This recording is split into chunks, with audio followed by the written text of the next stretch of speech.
જોગી મહારાજે આપણને ઘર સભાની વાત કરી હતી અને સાથે સાથે એક ઘર સભાની સાથે સાથે બાળ મંડળ, કિશોર મંડળ, યોગ મંડળ અને સત્સંગ મંડળના આપણા સભાઓની વાત એમને કરી છે ભાઈને. તો કહેવાનું શું છે કે તે ઘડી આપણને લાગે કે આ બધું શું છે, પણ એમનો એવો સંકલ્પ હતો, દૃઢ, કે આ બધાનો નાનપણથી જ આપણે જો સંસ્કાર આવે તો પછી આગળ જતાં પણ એ સંસ્કાર એમના રહે અને એવા સારા સત્સંગી થાય અને એવા બળિયા થાય બધા. એટલે યોગીજી બાપાના આમ આપણે આ સંકલ્પો જોઈએ તો કે આમાં કંઈ સત્સંગ શું વધે, પણ જ્યારે આપણને અત્યારે જોવા મળે છે ત્યારે આખો ખ્યાલ આવે છે કે એમની કેટલીક દીર્ઘદ્રષ્ટિ હતી, મહાન દ્રષ્ટિ જેમની હતી કે આ રીતે કરવાથી સત્સંગ વધશે અને બાળકોમાંથી સંસ્કાર થાય. તો કહે છે છોટી વયે પડેલી છાપ છેલ્લી વયે પણ જાય. પંડ્યા તમારી તો એવી ને એવી જ છે. એટલે કહેવાનું છે કે છોટી વયમાં એટલે નાની વયમાંથી જે સંસ્કારો પડે છે, અવરા કે હવરા, જો ખોટા પડ્યા તો ગયા અને સાચા થયા તો ભગવાનના દર્શન સમાગમને વધારે આવા બધા કથા, વાર્તા, કીર્તન, ભજન બધું કરે છે. એટલે કહેવાનું છે કે આમ નાની વયમાંથી જે સંસ્કારો પડ્યા હોય એ બધા કામમાં આવે છે અને એમાંથી બધા આગળ ખૂબ સારું વધે છે. એટલે પોતાના કાર્યક્રમોની અંદર પણ એમને કઈ રુચિ બતાવી એ પણ આપણે જોયું કે પોતાને કઈ રુચિ કંઈમાં સારું ગમે છે. તો પણ એમાંથી આપણને આવે છે કે એમાં ભગવાનનો સંબંધ આવે. જે એમને કાર્યક્રમની બધી કહ્યું કે ભગવાનનો સંબંધ આવે છે, મોટા પુરુષ રાજી થાય એવો વિચાર આવે. નહીં તો આજનો જમાનો તો આપણે જાણીએ છીએ કે આજના બાળકોથી કે યુવાનો બધા જે છે એમના જીવનની અંદર કઈ જાતના વિચારો હોય. અહીં બેઠા બેઠા પણ આકાશમાં જ ઉડતા હોય. આમ બરાબર છે, આમ છે ને તેમ છે ને ફલાણું વાદકા ફલાણું આમ કહ્યું. અમને પ્લેનની વાત કરી, પ્લેન પણ બનાવ્યા અમારા, પણ એ પ્લેન બેઠા તમે જાણો એ કઈ પ્લેન છે. પ્લેન એટલે ભલે કાગળના છે પણ એનો ભાવ ભક્તિભાવ છે કે આ રમતોની અંદર ભક્તિભાવ હોય કે આથી ભગવાન રાજી થાય છે, જોગી મહારાજ રાજી થાય છે એવા ભાવ છે.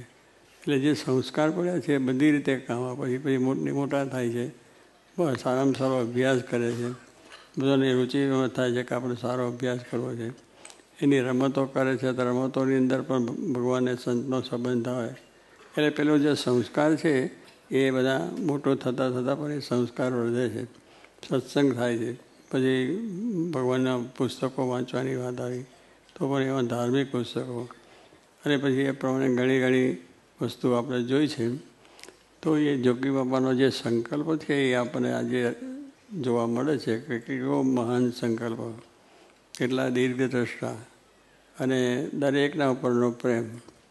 નાના મોટાની અંદર પણ જોગીમાને પ્રેમ હતો તો બાળકોએ પણ પ્રેમ બતાવ્યો, કિશોરોએ બધા બતાવ્યો. આજે હરિભક્તો આપણે બધા બેઠા છે એ દરેકને એમનો અનુભવ તો છે જ કે એમનો પ્રેમ કેમ, એમને પ્રેમ એવો જ આપણને રસવસ કરી નાખે અને બધું જગત પણ ભૂલાવી દે.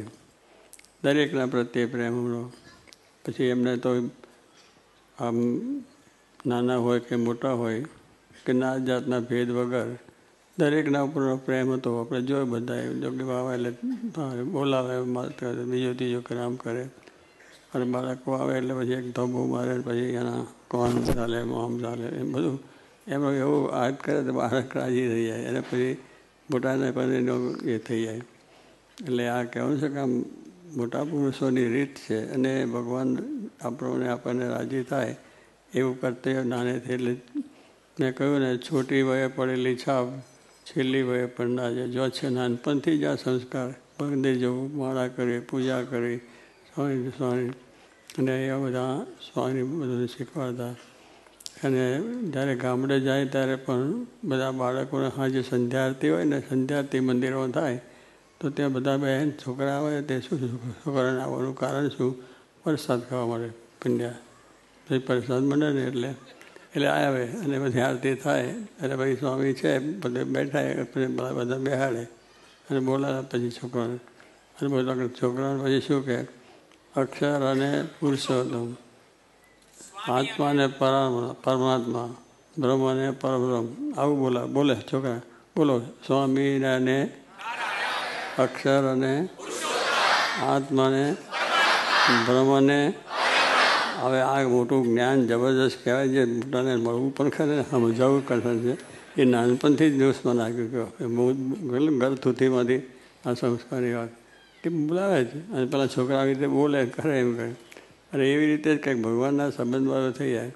પછી કોઈને બધા પાછા પૂછે કે આ પ્રમાણે ભગવાનના તીર્થનો જાય એટલે ભાદરાના કેટલા અક્ષર? હા એમ.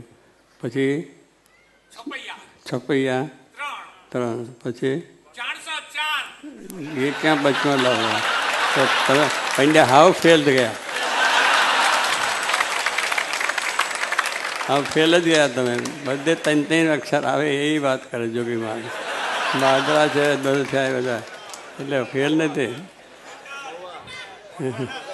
આ ભગત જવાનું મહુવા એમાં પણ 3 અક્ષર એટલે એવું પાછું સંગાવા સાસી મારું મેળા એ 3 અક્ષર બધામાં લાવીને વાત આવું એટલે નાના નથી સંસ્કાર પડે કે હા બધું અને આવું સમજવું આવું કરવું તો એવી વાત પણ એ નાના કરતા. ત્યારે આપણે લાગે કે આ જોગીમાં અમથા માથાકૂટ કરે, આ છોકરા અરે આવું કંઈ સમજાય નહીં.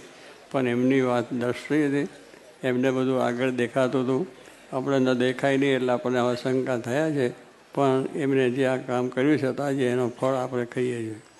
આજે એમનો જે આખા વિચાર જે ચિંતન કરીને આ સંસ્કાર આપ્યા છે, આવું જ્ઞાન આપ્યું છે તો એ થાય.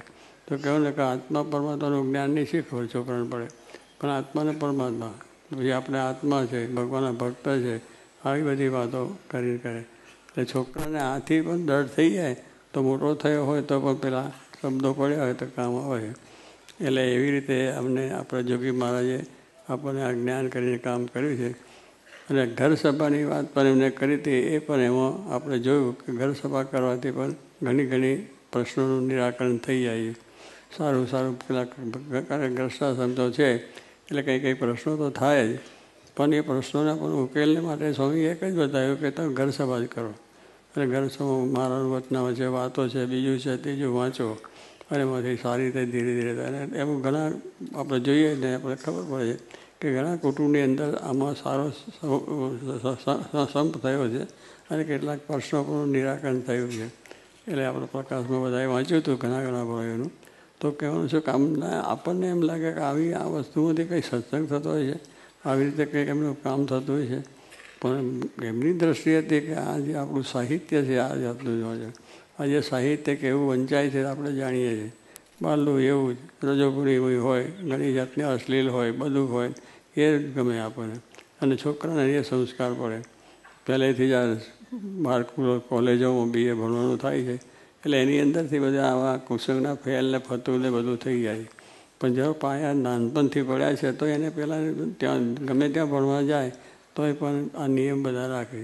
આજે પરદેશમાં છોકરાઓ છે તો પણ આ નિયમ બધા રાખે, કારણ કે નાનપણથી જ એને આ વસ્તુ થઈ.